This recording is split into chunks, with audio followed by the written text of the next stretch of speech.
meus queridos amigos, minhas queridas irmãs, queremos dizer da nossa imensa alegria de poder estar aqui hoje com vocês para falar sobre Francisco de Assis.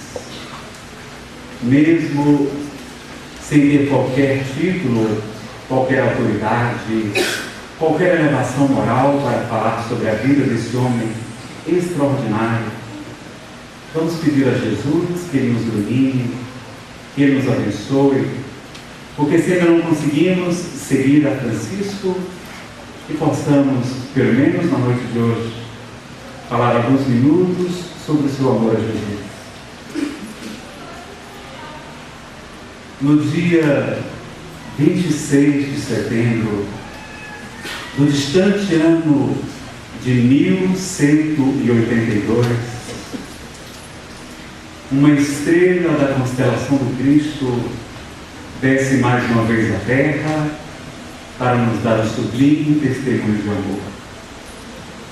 Francisco Bernardone queria ter o nome de João Giovanni de Bernardone, havia sido mesmo batizado por sua mãe com esse nome, mas o seu pai, Pedro Bernardone, um rico comerciante da cidade de Assis, que estava em viagem, ao retornar e por ter muitos negócios com a França, resolve colocar o nome do filho de Francisco, Francesinho, em homenagem àquele país que lhe trouxera tanta fortuna e que lhe dera uma esposa maravilhosa, Dona Maria Picaline de Bernardone.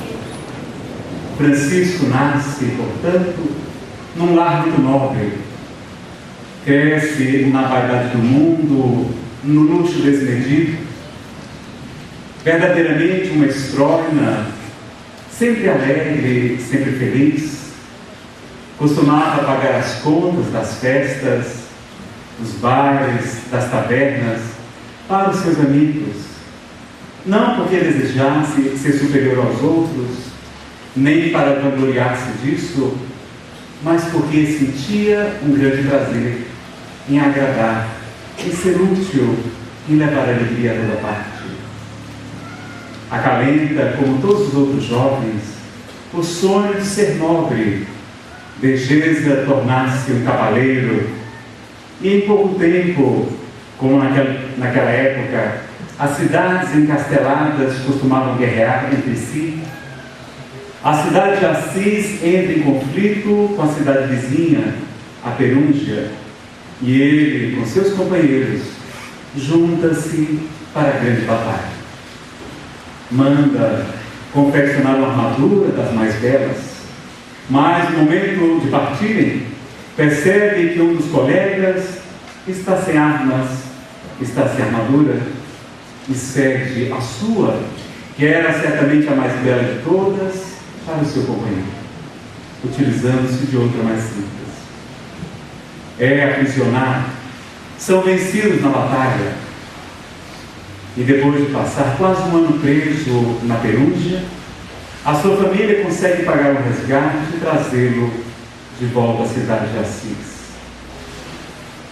Ele retorna muito magro, abatido, e desenvolve uma doença longa. Seus biógrafos registram, mas não sabem diagnosticá-la da maneira mais precisa.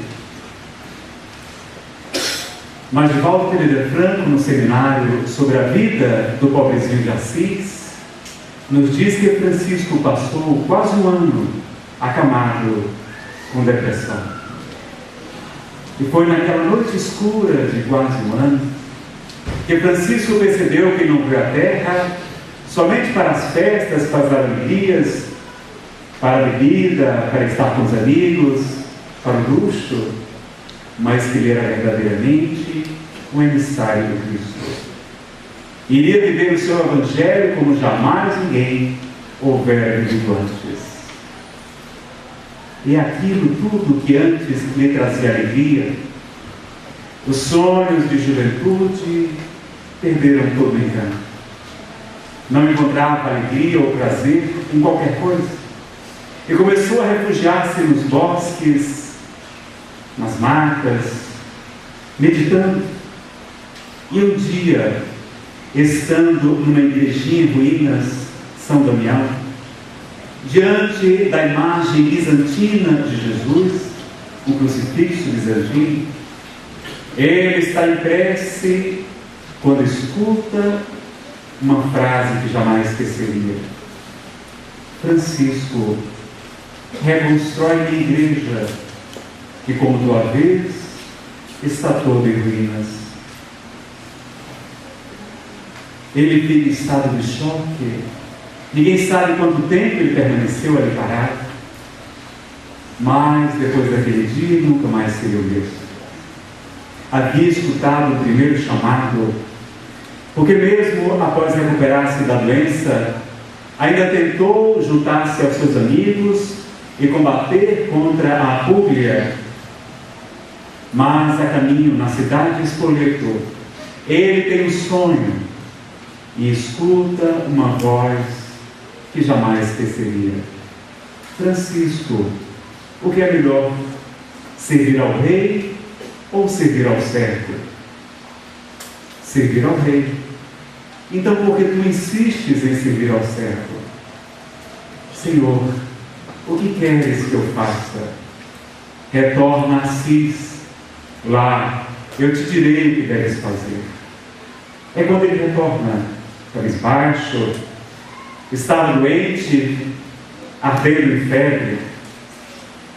E é, portanto, logo em seguida, que escuta o chamado para reconstruir a igreja.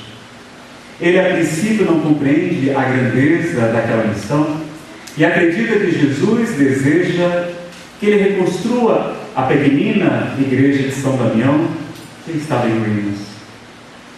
E começa a esmolar, a pedir às pessoas pedras, materiais de construção, ajuda para edificar a igreja. E aquelas pessoas que antes estavam acostumadas com aquele jovem excêntrico e rico, não compreendem como ele pode ter abandonado toda a riqueza e está lá pedindo. Pega mesmo tecidos da loja de seu pai, distribui entre os pobres, o que causa uma grande revolta no seu genitor. Ele procede, mas o seu pai não aceita que o filho que ele desejava tornar-se nobre passasse a se tornar mendigo, construindo igrejas. E pede a Dom Guido, bispo de Assis, que na praça principal faça com que Francisco renuncie à sua herança e que devolva todo o dinheiro, todos os tecidos que ele havia gasto. E naquele dia, quando a multidão se acotovelava naquele instante, Francisco, tocado por imenso amor a Jesus, não somente renuncia à sua herança, mas despe-se completamente, retira o seu anel e entrega suas roupas a seu pai. Dom Guido, que conhecia aquele jovem, envolve-o no seu manto, cobrindo a nudez, e ele exclama: agora sou inteiramente livre para servir ao meu Senhor. Já não eu digo meu pai Pedro Bernardone, mas Pai nosso que está nos céus. E inicia um grande apostolado por amor a Jesus. Lendo e escutando numa igreja um trecho do Evangelho, quando Jesus fala aos apóstolos que devem seguir de 2 em 2, sem levar uma túnica extra, sem levar uma sandália, nem bastão, nem alforje, sacolas, nem dinheiro. Francisco tem um insight e diz: é isso que eu mais desejo, o mais íntimo do meu coração. Conversa com o padre que havia celebrado a missa, Ele confirma a interpretação do Evangelho e ele sai vestindo-se de maneira mais simples, com burel, e sai cantando hosanas a Davi, a Jesus. Encontra Deus agora em toda parte. Ele não se encontra mais tão somente na igreja, mas a caminho. Quando ele está embevecido, inebriado de alegria, 3 malfeitores indagam à distância: quem vem lá? E Francisco responde: o arauto do rei. Eu sou o arauto do rei, o mensageiro do rei.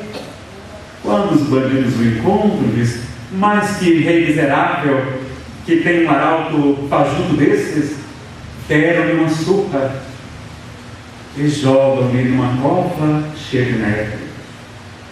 Francisco cai ali e diz: ai, irmã Neve, como você é fria.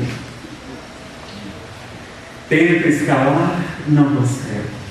Recorda-se de Daniel na cova dos leões e buscando forças no mais alto. Já quase sem as unhas, consegue evadir-se dali. Já se rouba, viu roubado o seu hábito, e vai encontrar uma outra veste ainda mais rasgada, ainda mais maltrapilha, e prossegue. Recolhe-se em profundas meditações e, após ter renunciado a tudo, o estômago que não tem moral, que não tem religião, começa a assolar-lhe. E ele sai até uma casa onde havia uma distinta dama, lhe pede alimento. Ela recolhe alguns restos de ossos e o resto de comida coloca-os numa gamela e entrega para aquele mendigo. Ele tem, a princípio, um espanto. Seu corpo, acostumado aos acepipes, à mesa farta e bem posta, não estava acostumado a comer restos. Aquilo era comida de cães. Mas ele se recorda do jejum de 40 dias de Jesus, e aquele era o seu jejum a seu modo. Engole aquela comida e prossegue cantando. As pessoas, os vagabundos gritam: pazzo, pazzo, louco, louco, em italiano. Mas ele era o louco de Deus. Teve a coragem, meus amigos, de renunciar ao mundo. E como na doutrina espírita, nós sabemos que a missão nossa aqui na Terra é de nos auto-aperfeiçoarmos, concorrendo para a harmonia das leis de Deus no universo. Nós vamos nos utilizar do exemplo de Francisco de Assis, porque as palavras podem até convencer, dizia o pobrezinho de Assis, mas é o exemplo que arrebata as multidões. Vamos nos utilizar da sua vida para nos guiar neste mundo ainda difícil de provas e de expiações. E vamos recordar a questão 932 do Livro dos Espíritos, quando Allan Kardec, o codificador da doutrina espírita, já quase no final da construção doutrinária de O Livro dos Espíritos, 1019 perguntas, 1019 respostas, ele interrogava os imortais: por que tão costumeiramente no mundo os maus é que predominam? Ao que as entidades venerandas lhe respondem: pela fraqueza dos bons. Os bons são tímidos, os maus, ao contrário, são audaciosos e intrigantes. Mas quando os bons quiserem, eles preponderarão. Ou seja, os Espíritos do Senhor falam-nos da nossa timidez de maneira muito suave, porque está falando da nossa fraqueza, da nossa covardia, da nossa omissão. Então Francisco vem nos dar o primeiro exemplo da coragem. Assim como teve também aquele outro, o Kardec brasileiro, Adolfo Bezerra de Menezes Cavalcante, no dia 16 de agosto de 1886.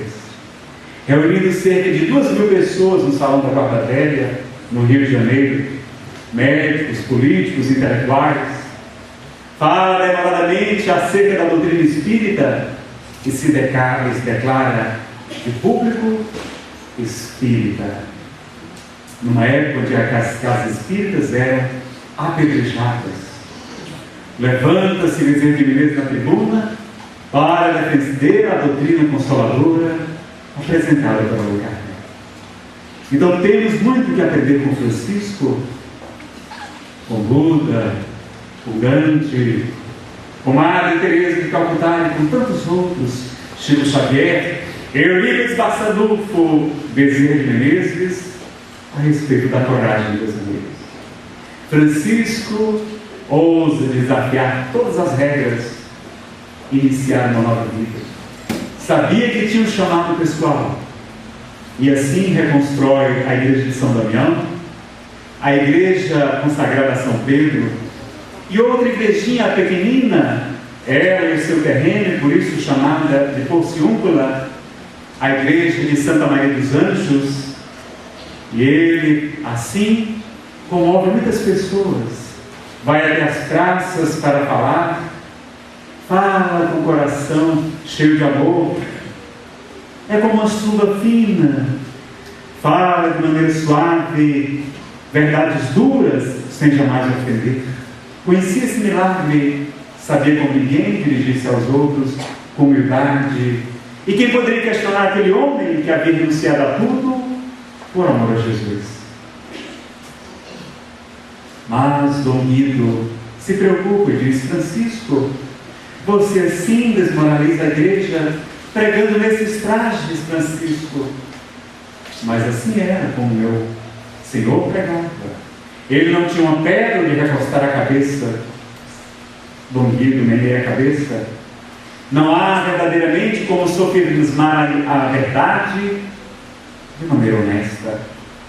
E ele diz: a partir de hoje, eu te darei autorização para que tu pregues aqui mesmo, na Praça de São Jorge. E ele prossegue falando do seu amor a Jesus. E um dia, um cavaleiro que já o observava há cerca de 2 anos, Bernardo de Quintavalho, que sempre se aproximava montado a cavalo, resolve chamá-lo à tarde para a sua casa para conhecê-lo melhor. Era um homem rico, poderoso, nobre, e deseja saber realmente quem era aquele homem que o fascinava. Eles vão alimentar-se, ele oferece a mesa farta. Francisco diz: não, eu já não me acostumo com esse tipo de alimento. O que sobrar da comida estará muito bem. Dorme no chão, e quando Bernardo começa a ressonar, ele rapidamente ajoelha-se e vai à noite pelas madrugadas orando a Jesus.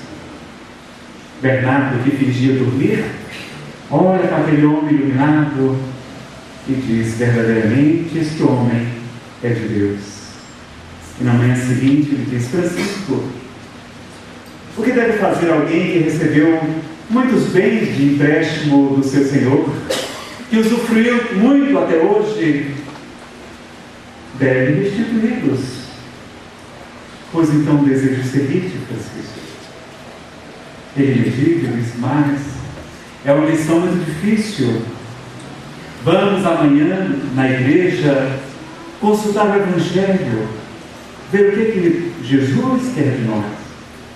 E na manhã seguinte, diante de outro padre, Pedro Catani, que já admirava Francisco e também nutria um sincero desejo de segui-lo, eles abrem ao acaso, guiados pelas mãos invisíveis, o Evangelho. Na primeira vez, encontra a passagem: se quiseres ser perfeito, vai, vende tudo que tens, distribui entre os pobres, depois vem e segue. Eles se entreolham, abrem novamente e leem: não leveis coisa alguma em viagem, nem bastão, nem bolsa, nem sandália, nem outra túnica, nem dinheiro. Pela terceira vez ele abre a boa nova: quem quiser vir após mim, renuncie-se a si mesmo, tome a sua cruz e segue-me. Agora já não havia dúvidas. Pedro Catani, Bernardo de Quintavalle, pegam todas as suas coisas, vão até a praça principal e começam a distribuir tudo: sedas, ouro, joias, suas roupas. Por fim, distribuem até as malas, orientados por Francisco, que sabia quais os pobres mais necessitados, e vão até um esmolão para trocar as suas vestes por roupas simples. O homem não entende nada, porque eles levam trajes mínimos e passam a cantar. Deus me deu irmãos, disse Francisco, e em pouco tempo juntam-se muitos outros. Junípero, que era forte, e Francisco dizia: eu um dia terei um exército. Um bosque de Junípero nasceu, e tantos outros vão se unindo até formarem o número de 12.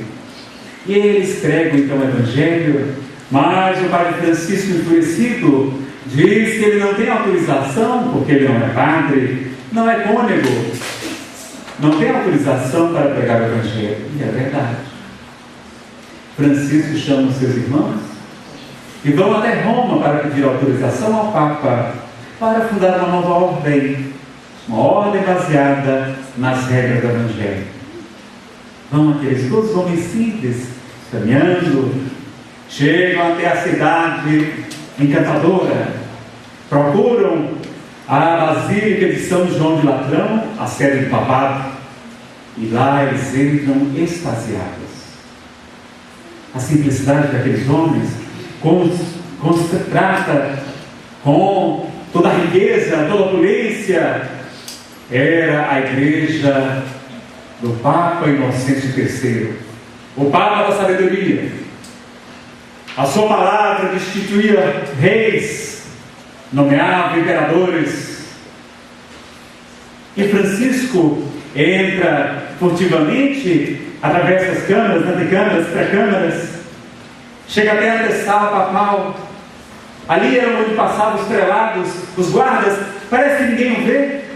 Quando encontra o Papa, ele lança-se aos pés e diz: Santo Padre. O Papa leva um susto. Quem é aquele homem?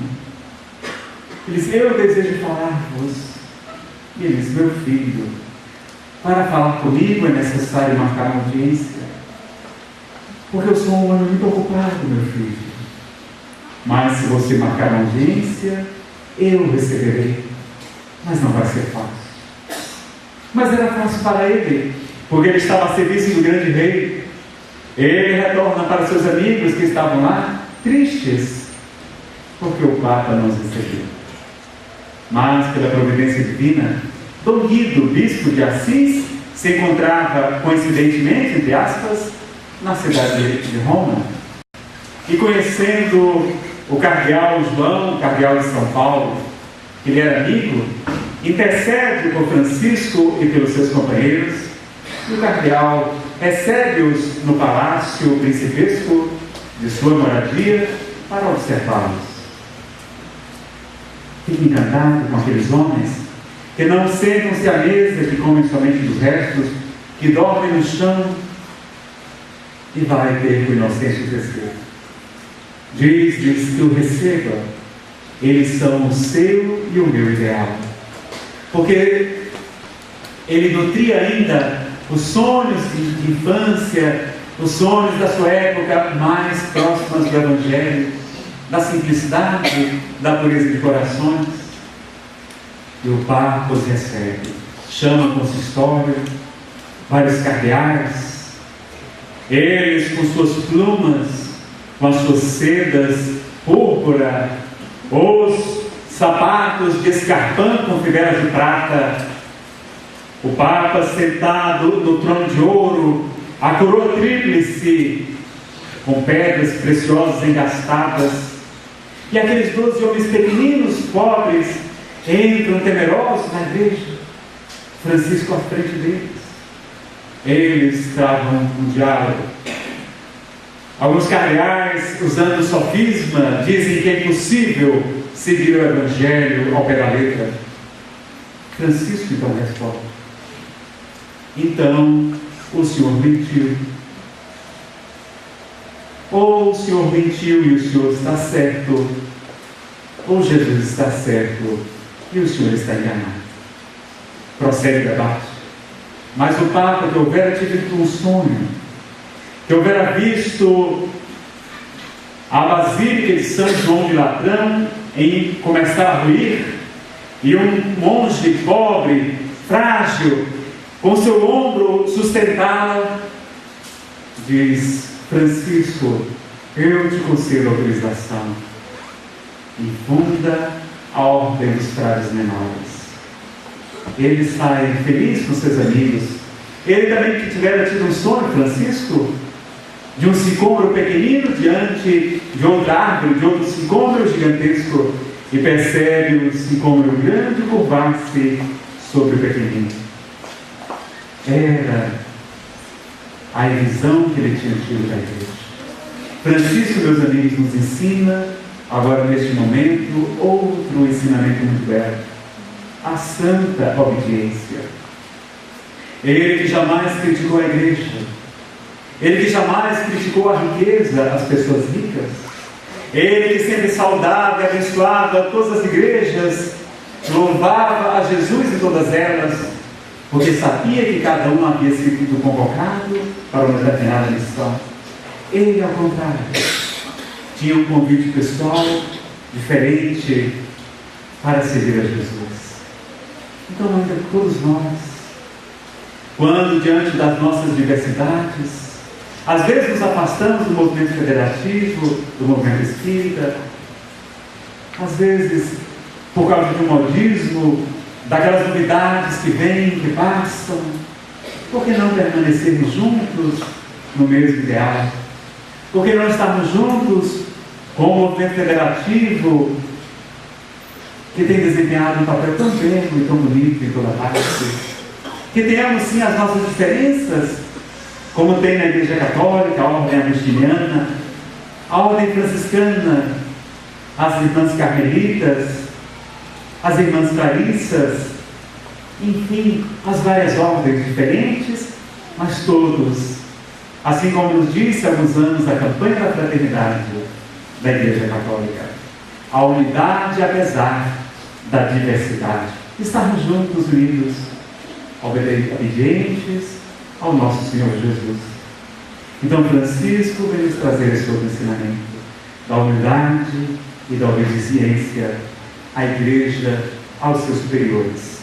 Ele que lançava-se ao chão, beijava o solo dos padres, do mesmo dos frades que vinham para a ordem de todos os religiosos, ele que se dizia o maior pecador de todos, porque renasceu certo dia, caminhando com os companheiros debaixo da chuva, para interromper sua marcha e questiona: mas por que a ti, Francisco?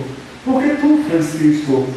Por que todos desejam ver-te? Por que todos desejam ouvir-te? Por que todos desejam estar na tua presença?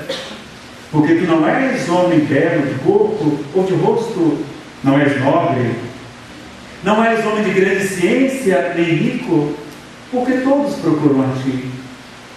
Ele medita e responde: porque os olhos do meu Senhor não encontraram na terra a criatura mais vil, servo mais inútil, e se utilizam de mim para confundir a nobreza, a força e a beleza, para que todas as pessoas saibam que as virtudes provêm somente de Deus e não da criatura. Devemos ensinar, portanto, a humildade, como um dia nos ensinou também Francisco o Cândido Xavier. A disciplina. Francisco era rigoroso na disciplina. Jejuava muito, fazia muitas penitências, muitos sofrimentos, alimentava-se tão somente com o necessário. A sua gruta era a mais profunda no precipício, Ele nos ensinava a disciplina. E ao mesmo tempo dizia aos seus frades, aos seus irmãos, que não limitassem, que fossem comedidos, que usassem sempre do equilíbrio, do bom senso. E aí nos recordamos do nosso querido Kardec, o bom senso encarnado. Francisco desejava ser um exemplo a ser seguido. Desejava ser o mais pobre de todos, o mais humilde de todos, o mais desprezível, o mais vil de todas as criaturas, para demonstrar a grandeza e a submissão a Deus. Ele, portanto, sai pregando a humildade, a penitência. Ele que certa vez vai esmolar. E os frades trabalhavam, sim, sempre que era possível. Eles não aceitavam dinheiro, mas eles trabalhavam na horta, socorriam as carroças que afundavam na lama, eles auxiliavam na casa, na limpeza, na faxina, limpavam as igrejas, em troca de milho, em troca de um pouco de pão, de um pouco de alimento. Não aceitavam nada para amanhã, somente para hoje, porque amanhã Deus provê. Mas era necessário, por vezes, esmolar para ajudar os necessitados. Porque Francisco vem narrar no seu testamento que o momento que talvez tenha marcado mais a existência foi quando ele, ao recém-convertido àquela nova filosofia de vida, está caminhando a cavalo e encontra, de repente, aquela sombra aproximar-se, uma matraca rugindo e as pessoas gritando: Morféia, Morféia, a lepra, afastai-vos. Ele toma um certo impacto e quando vê o leproso se aproxima, já está quase vis-a-vis, e ele resolve tomar um ato corajoso, como todos os espíritos nobres são capazes de fazer. Apeia o cavalo, desce, examina os bolsos, só tem uma única e insignificante moeda e entrega para o irmão leproso. Naquela época as pessoas tinham muito medo de contágio, não havia tratamento para a hanseníase, hoje já tem. Hoje o tratamento é muito demorado, mais de um ano, mas eles conseguem estancar a doença. E ele entrega a sua única moeda, porque o leproso lhe diz: uma esmola pelo amor de Deus. Ele entrega a moeda e sai feliz. Foi capaz de enfrentar com coragem, e afinal era tudo que tinha. Mas algo lhe diz que está faltando alguma coisa. E quando vira as costas, o leproso está lá, imóvel. Ele retorna, retira o capuz que lhe ocultava os lepromas faciais, as feridas. Francisco abraça-o e beija-o no rosto.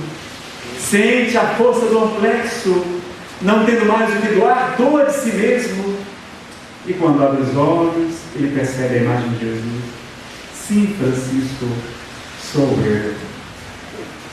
E logo em seguida, o leproso desaparece do seu vista.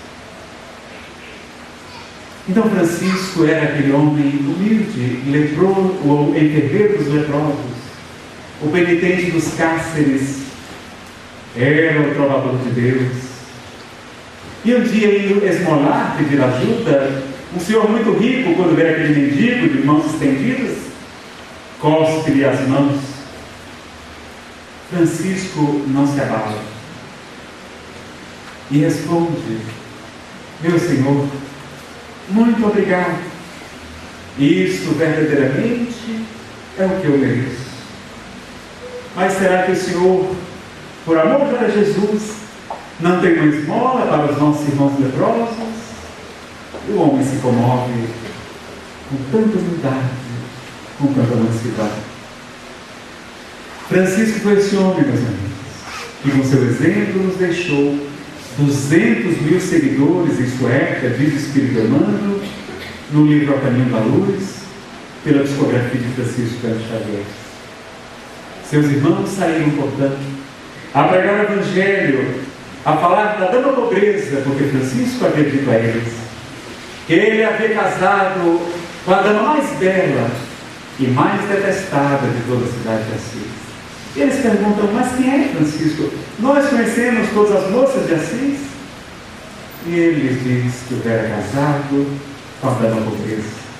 E um dia, caminhando, ele percebe aproximar-se 3 jovens muito parecidas, que o saúdam dizendo: seja bem-vinda, irmã pobreza. Ele se assusta, mas fica feliz de ser conhecido, de ser saudado no nome da sua esposa. Quando olha para trás, elas haviam desaparecido.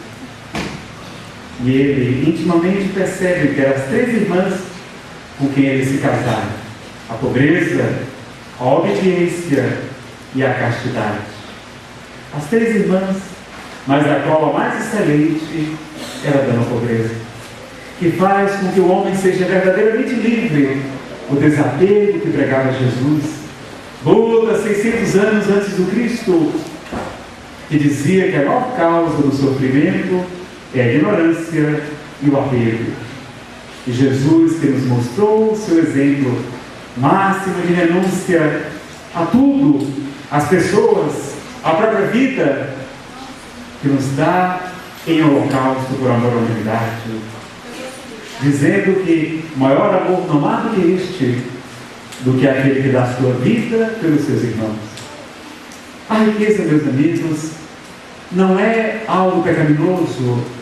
O Evangelho segundo o Espiritismo, no capítulo da utilidade providencial da fortuna, analisa a questão.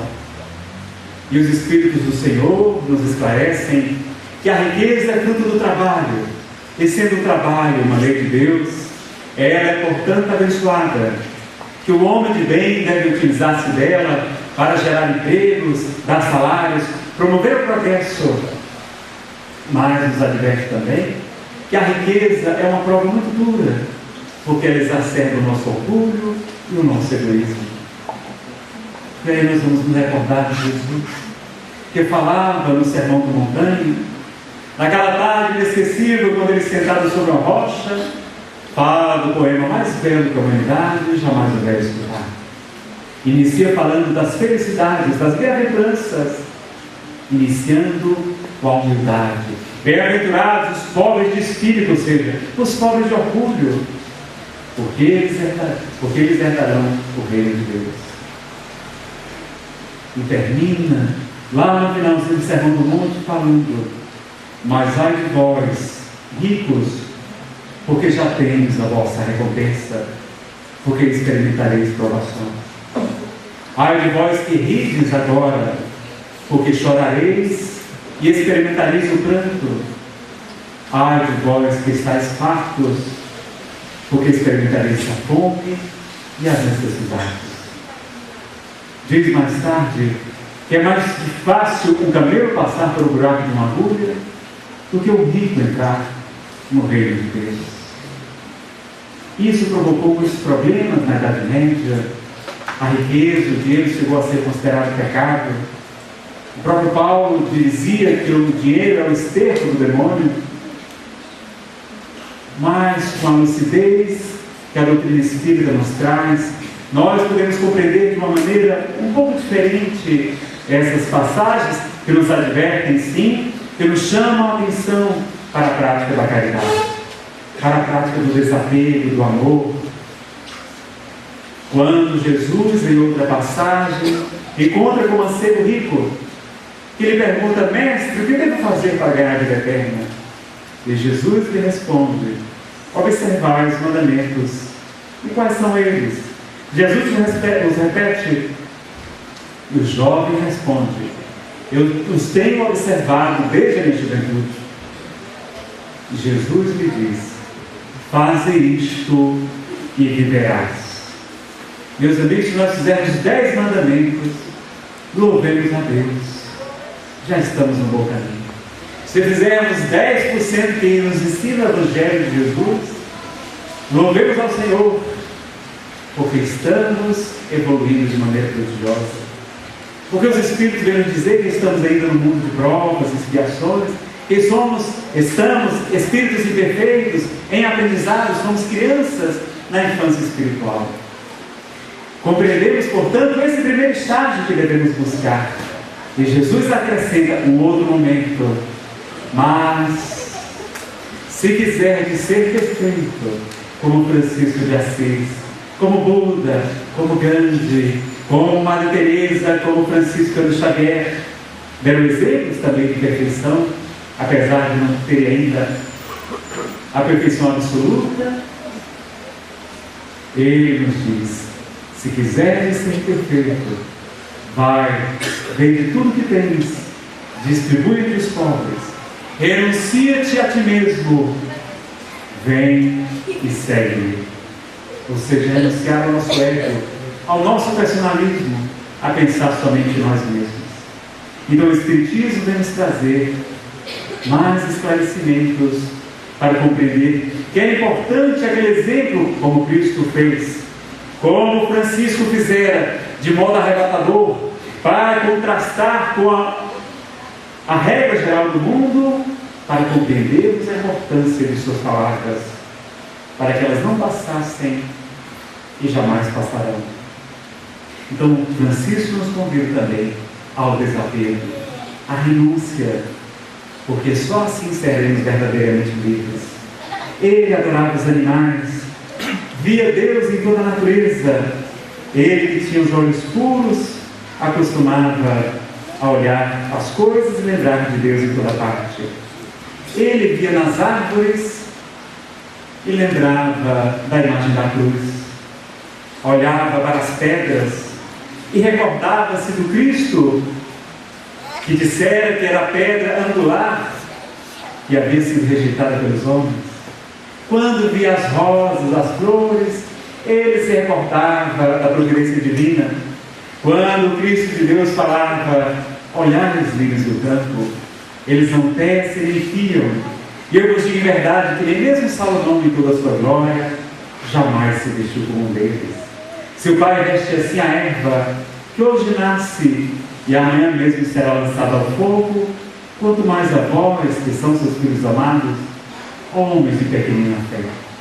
Francisco via na água Jesus, que é a fonte viva que dessedenta toda a sede para o sempre. Via no pão o Cristo, o pão da vida, no vinho o sangue de Jesus, na fome o jejum que ele experimentara, na neve a frieza ainda dos nossos corações, e da importância do calor do amor de Jesus para fazer florescer flores, desabrochar botões em nossas vidas. As ovelhas, os cordeirinhos eram a sua predileção. Lembrava-se de Jesus, o Cordeiro de Deus. Lembrava-se do Cristo que se denominava, e o é, sem dúvida alguma, o bom pastor, que se conhece suas ovelhas uma a uma, que o bom pastor dá vida por suas ovelhas. Ele amava os animais, e um dia há testemunhas, Premaceu e dos outros, eles estão caminhando, passando perto em direção a Bolonha, e encontram uma árvore repleta de pássaros de mais variadas espécies, como se estivessem em migração. Francisco pede a seus irmãos que façam silêncio para não espantarem os irmãos passarinhos, e lhe diz: passarinhos, meus irmãos, vocês devem sempre louvar e agradecer ao seu Criador e amá-lo, pois ele lhes deu penas para vestir, asas para voar e tudo que vocês precisam.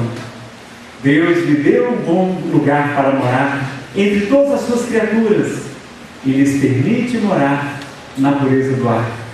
E embora vocês não semeiem nem colham, não precisam se preocupar, porque ele protege e guarda vocês. Os passarinhos saíam de seus ninhos, iam até ali próximo, ficavam ao seu redor, balançavam a cabeça como se houvessem entendido tudo, e quando ele prega demoradamente para eles, e ao final dá-lhes a sua bênção em forma de cruz, eles saem de revoada.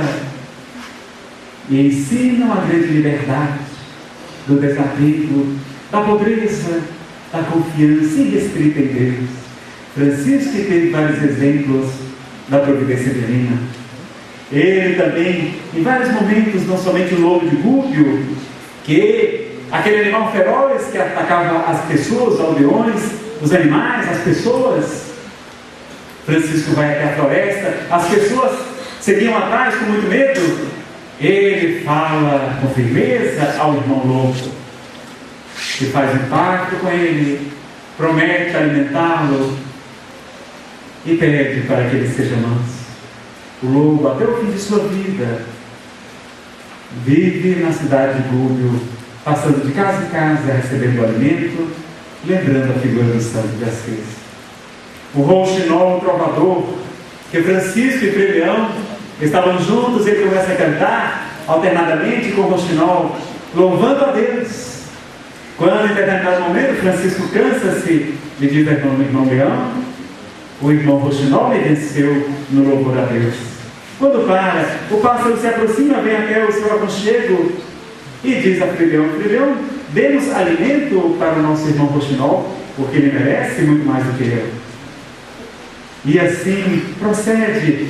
Um filhote de lebre também é trazido para ele. Aqueles que se afugentam ao primeiro instante, ele é trazido e se aconchega no braço de Francisco. Não deseja ir embora, somente o faz quando é levado até a floresta. Os peixes em riete, os cotovinhos de topete que lembravam os frades, eram seus animais também de predileção. A cigarra que tremia junto da sua cela, e ele dizia pacientemente: fazer bem, irmã cigarra, louva a Deus. E os animais, portanto, ao influxo do seu amor, respondiam e o auxiliavam. As andorinhas faziam silêncio quando ele ia pregar. E aquele homem, em extrema comunhão com Deus, veio nos trazer um exemplo de amor. O falcão que o acompanha no jejum de 40 dias, somente com um pouco de pão que o irmão Leão levava para ele. E ele, na mediunidade de psicofonia, dita as regras para o irmão Leão, que as anota. Mas a ordem crescia e Frei Elias, junto de outros frades, veio com ele. Não querem aceitar regras tão severas, porque sabiam que ele estava trazendo novas regras, todas trazidas do Evangelho, palavras por palavras. E quando eles se aproximam, vêm ter com ele, dizem que não aceitam aquelas regras tão severas, Francisco lhe diz, elevando os olhos ao céu: Senhor, eu não te disse que eles não me acreditariam? Naquele instante, todos ouvem uma voz que vem do céu dizendo: Francisco, não há nada na regra que seja teu.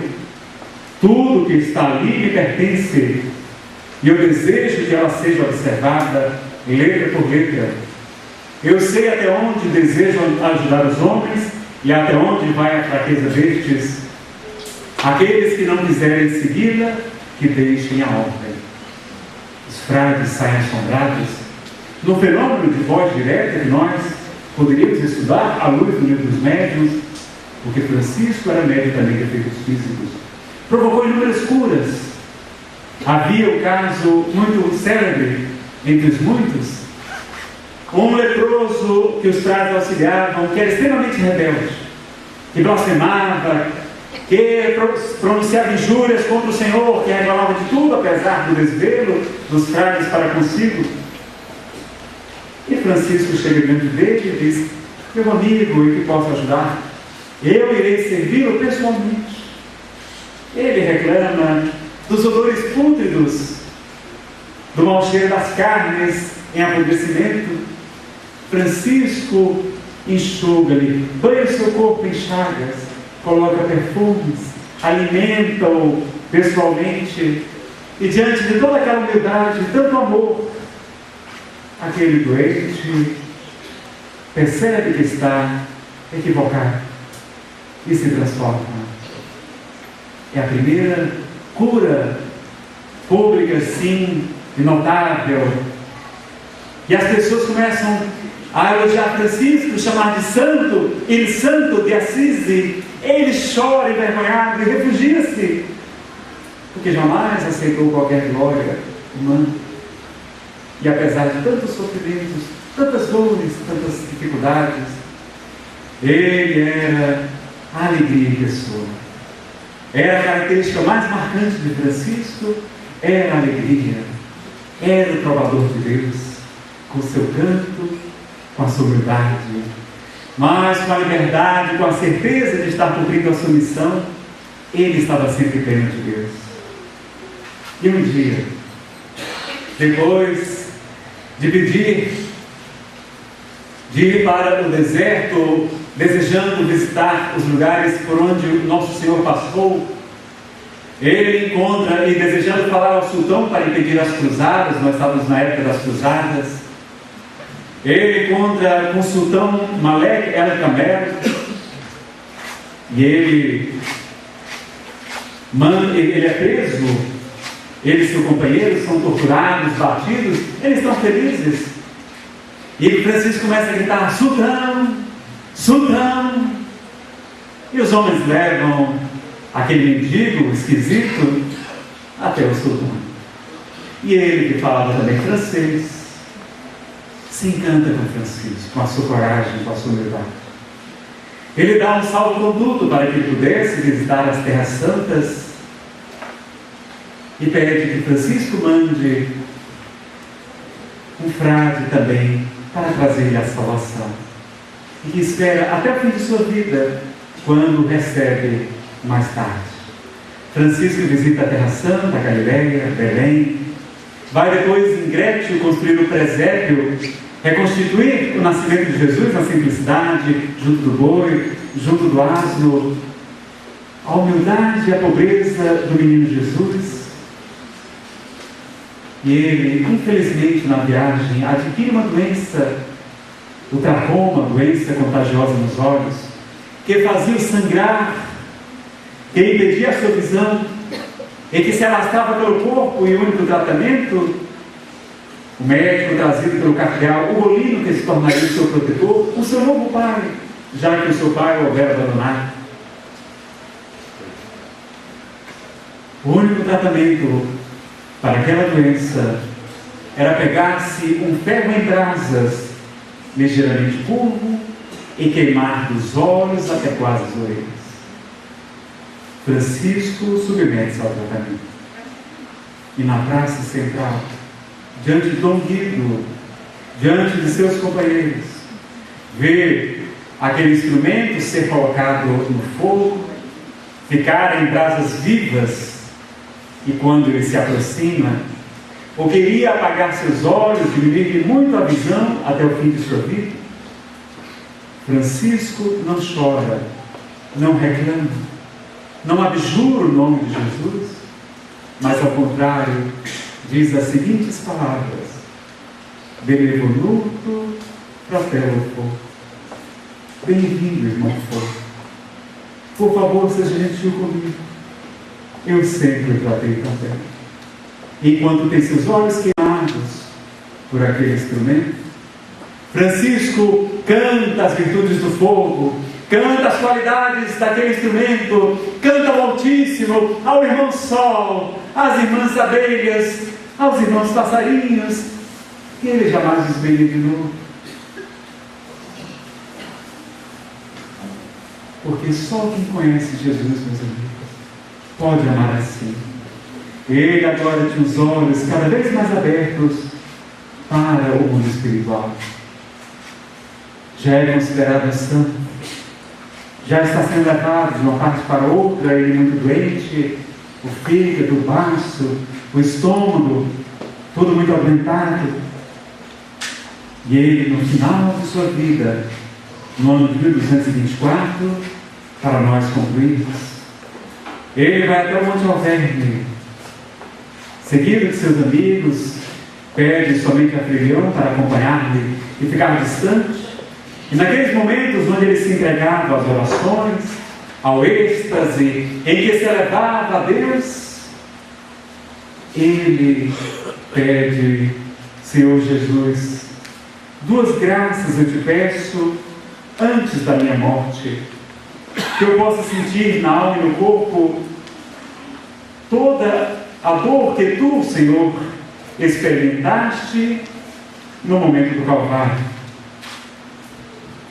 E te peço, Senhor, que eu possa sentir no coração o quanto possível o infinito amor que tivestes por nós, pecadores, ao aceitar livremente a cruz. Naquele momento, surge em serafim um anjo com 6 asas, por trás dele a imagem de Jesus. Naquele instante, raios partem da testa do Cristo, do seu flanco, de suas mãos, dilaceram-lhe as carnes, e ele dá um grito: fere-me, fere-me mais, crucifica-me, porque ele amando tanto a Jesus, queria experimentar todo o sofrimento que ele um dia passará na terra. Os seus irmãos encontram desmaiado, e ele é levado, depois de um canto ao outro. Já não conseguia se movimentar pelas chagas, não conseguia caminhar,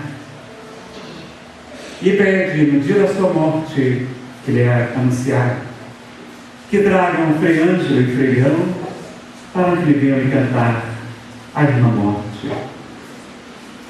Frei Elias tem que pedir para que ele não fique cantando, porque não é razoável que à beira da morte, aquele momento solene, se fique cantando. E ele pede para ser levado para a pequena Porciúncula, a igreja de Santa Maria dos Anjos, e ali Frei Leão e Frei Ângelo cantam o cântico das criaturas e acrescentam a estrofe da irmã morte. No dia 3 de outubro, no entardecer de sábado, o sol de Assis entra em crepúsculo, e o mundo nunca mais se viu isso. Meus amigos, que Francisco de Assis, com seu exemplo de amor, de renúncia, de coragem, de humildade, de obediência, possa nos ajudar a seguir os passos luminosos do nosso Senhor Jesus. Que assim seja. Muita paz. Está tempo para a gente fazer a nossa prece? Se vocês quiserem até tentar acompanhar, vamos ler o Cântico das Criaturas. Havia tanto que falar de Francisco, meus amigos. O tempo é sempre tão curtinho. Nós vamos ler a versão traduzida para o português, portanto ela não terá tanta sonoridade, do hino que Francisco cria, inspirado pelo mais alto. O Cântico das Criaturas será a nossa prece de encerramento. Então vamos ficar bem à vontade, vamos respirar fundo e percebendo todo esse carinho, todos esses fluidos que estão derramados pelos Espíritos do Senhor, os embaixadores divinos do amor. Vamos nos recordar de Francisco, do nosso Pai de infinita bondade que encontramos em toda a natureza, para que louvemos a Deus. Francisco nos ensinava a louvar sempre, para que não caíssemos na tentação da maledicência, dos pensamentos equivocados, na rebeldia, na ingratidão, para que estivéssemos sempre com o coração em festa, em alegria. Cântico das Criaturas. Altíssimo, onipotente, bom Senhor, Deus com louvor, a glória, a honra e toda a bênção, só a Ti, Altíssimo, são devidos, e homem algum é digno de mencionar Teu nome. Louvado sejas, meu Senhor, com todas as Tuas criaturas, especialmente o Senhor Irmão Sol, que clareia o dia e com sua luz nos alumia. Ele é belo, é radiante e cheio de esplendor, de Ti, Altíssimo, é a imagem. Louvado sejas, meu Senhor, pela nossa irmã, a lua, e pelas estrelas, que no céu formastes claras, preciosas e belas. Louvado sejas, meu Senhor, pelo nosso irmão vento, pelo ar, pelas nuvens, pelo sereno e por todo o tempo, pelo qual as tuas criaturas dá sustento. Louvado sejas, meu Senhor, pela irmã água, que é muito humilde e preciosa e casta. Louvado sejas, meu Senhor, pelo irmão fogo, com o qual iluminas a noite. Ele é belo e é jucundo, é alegre e vigoroso e forte. Louvado sejas, meu Senhor, pela nossa Mãe Terra, que nos sustenta e conserva, e produz frutos diversos e coloridas flores e ervas. Louvado sejas, meu Senhor, por todos aqueles que perdoam pelo teu amor e suportam enfermidades e tribulações. Bem-aventurados os que sustentam a paz, e por ti, Altíssimo, serão coroados. Louvado sejas, meu Senhor, pela nossa irmã, a morte corporal, da qual homem algum pode escapar. Ai daqueles que morrerem em pecado mortal, feliz o que elas achar, conformes à tua santíssima vontade, porque a morte segunda não lhes fará qualquer mal. Louvai, bendizei e dai graças ao meu Senhor, e servi-o sempre com grande humildade. Que Francisco de Assis, meus amigos, que Jesus de Nazaré, que Maria Santíssima nos envolvam nas suas bênçãos de amor e nos despeçam em sua paz. Que assim seja, graças a Deus.